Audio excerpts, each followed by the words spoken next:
ఈరోజు మన సిరీస్లో డే 3 అండ్ ఈరోజు జల్దీ లేచినాం. ఎందుకంటే నిన్న ఎడిటింగ్ నైట్ 1 లోపే అయిపోయింది కాబట్టి ఇంప్రూవ్మెంట్ అయితే ఉంది నిన్నటికి కంపేర్ చేస్తే. అండ్ మనకు ఒక అర్జెంట్ వర్క్ వచ్చింది, మామతో బయటకు పోవాలా. సో ఇంకా as usual oats and black coffee తాగి జిమ్కి వచ్చేసినాం.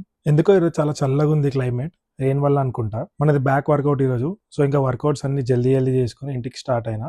నా ఫేవరెట్ జిమ్ బాడీలో అయితే పలిగిపోయింది, కొత్తది కొనాలా. ఇంటికి వచ్చి బ్రేక్ఫాస్ట్ లో ప్రోటీన్ షేక్, ఎగ్స్ అని ఒక జామకాయ తిని ఇంకా స్టార్ట్ అయినా. ఇదే నా లైఫ్ లో వచ్చిన బిగ్గెస్ట్ గిఫ్ట్. నాకు 18 వచ్చిన 7 months తర్వాత కొనిచ్చిండు మా డాడీ. యంగ్ ఏజ్ లో ఒక జర్మన్ కార్ ఉండడం అసలు వేరే ఫన్ అండ్ హ్యాపీనెస్. అండ్ నాకు అదైతే ఉండే నా లైఫ్ లో. తర్వాత పోయిన వర్క్స్ చేసుకుని మా అమ్మని డ్రాప్ చేయడానికి కేపీఎస్ వెళ్ళిన. ఇంకా అక్కడనే లంచ్ చేసి వర్క్ దగ్గరకు వచ్చే వరకు 3 అయింది. ఈయన షాపిఫై ఇష్యూ అని చెప్పిండే కదా, అది రిజాల్వ్డ్ అని ఒక మెయిల్ వస్తే అది క్లియర్ గా చెక్ చేసి అప్రూవల్ ఇచ్చిన. దెన్ జిఎస్టీ ఫైల్ చేసి రిటర్న్ ఇంటికి స్టార్ట్ అయినా. ఇంకా ఇంటికి వచ్చి ఫ్లవర్స్ కోసం పోయినా. అసలు ఏడ పోయినా లేవైంది మా ఈ ఫ్లవర్స్. ఆల్మోస్ట్ ఒక 4 to 5 ప్లేసెస్ తిరిగినాక దొరికినాయి. ఇంకా అవి తీసుకొని ఇంటికి వచ్చి డిన్నర్ లో చికెన్ ఎగ్ రైస్ తిని వాకింగ్ చేసి పనుకుంటున్నా. అన్ఎక్స్పెక్టెడ్ వర్క్స్ వచ్చి కొంచెం వేరే వర్క్స్ పెండింగ్ పడ్డాయి, బట్ దట్స్ ఓకే. రేపు చేసుకుందాం. ఈ రోజు కింతే. See you in the next one.